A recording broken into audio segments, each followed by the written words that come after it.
Naman sa impila ng DWAL-FM, Radyo Totoo, CMN, Batangas.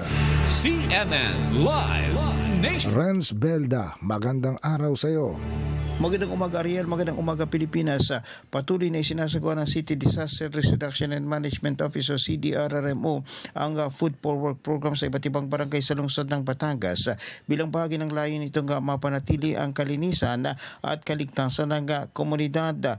Layunin ng Food for Work program na palakasin ng kooperasyon, disiplina at malasakit ng mga mamamayan sa pagpapanatili ng kaayusan sa kanilang kapaligiran. Sa pamamagitan nito, hinikayat ang bawat Batanggenyo na maglaan ng oras para sa sama-samang paglilinis at pagtiyak sa kaligtasan ng kanilang barangay. Bilang pagkilala sa kanilang ambag, tumatanggap ng food pack sa mga aktibong kalahok bilang simbolo ng pasasalamat at suporta sa kanilang malagang kontribusyon para sa mas malinis, maayos at ligtas na komunidad.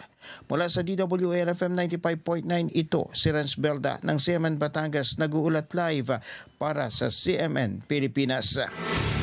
CNN Live Nationwide. Maraming salamat, Renz Belda, mula po naman sa impila ng DWBL o DWAL-FM, ang Radyo Totoo, CMN Batangas.